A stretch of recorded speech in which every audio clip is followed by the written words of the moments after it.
Tu sais, aujourd'hui, beaucoup de gens me disent: «Brian, je suis stressé par mon travail, stressé par ma famille, stressé par les gens». Et je leur réponds toujours: «Le monde n'a jamais sauté sur vous pour vous stresser. Le stress, c'est quelque chose que vous fabriquez à l'intérieur.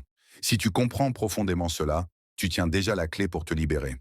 Aujourd'hui, je vais t'expliquer pourquoi la racine du stress ne vient pas de la vie, mais de la manière dont tu la vis et comment tu peux transformer cela.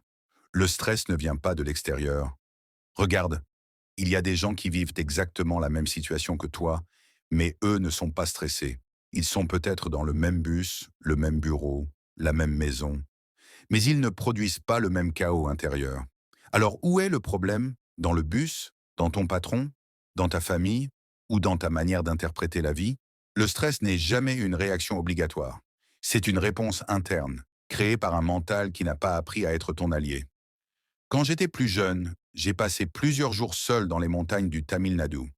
Pas de téléphone, pas de bruit, pas d'horaire. Et je me souviens d'un homme du village qui est venu vers moi en courant. «Brian, vous n'avez pas peur ici? Il y a des serpents, des tigres.» Je l'ai regardé et je lui ai dit: «Mon ami, ici tout est paisible. Le seul tigre qui pourrait me dévorer est dans ma tête.» Il a ri, mais il n'a pas compris. Nous avons grandi en créant des tigres dans notre mental, puis nous courons toute notre vie pour leur échapper. Le stress n'est pas un serpent extérieur, c'est un tigre intérieur, imaginaire, mais puissant. Le mental est un outil.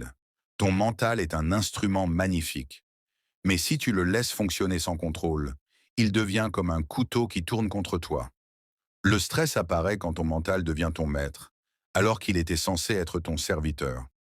Beaucoup de gens n'utilisent donc pas leur mental. C'est le mental qui les utilise. Et lorsque quelque chose que tu ne contrôles pas s'emballe, bien sûr, ça produit du stress. Vous vivez dans le futur ou le passé. Observe bien presque toujours, ton stress vient d'histoires qui n'existent pas encore ou qui n'existent plus. Le futur, tu l'imagines. Le passé, tu le transportes. Alors que la vie n'existe que maintenant. Tu stresses rarement à cause de ce qui est en face de toi. Tu stresses à cause de ce que ton mental projette. Si tu pouvais retirer la projection, la réalité, elle, n'a rien de stressant. Le corps réagit à ce que tu crois. Je veux que tu comprennes quelque chose de très simple. Ton corps n'a aucune conscience de la différence entre une réalité et une pensée. Si tu imagines le pire, ton corps y réagit comme si c'était vrai. Voici la racine cachée du stress. Tu punis ton corps avec les histoires de ton mental. Notre intelligence est un cadeau, mais l'ignorance de son fonctionnement peut devenir une souffrance. Alors que faire? Voici une petite pratique.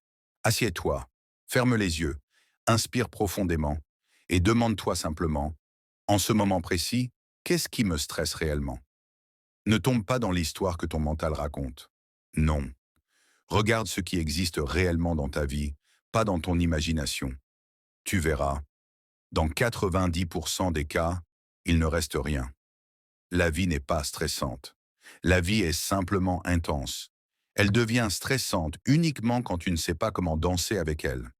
Le stress ne vient pas de ton travail, de ta mère, de tes amis. Il vient d'un mental qui a oublié qu'il t'appartient. Si tu choisis de reprendre ce contrôle, non pas en forçant, mais en observant, alors tu découvriras une liberté intérieure que rien ne pourra t'enlever. Le monde extérieur va et vient.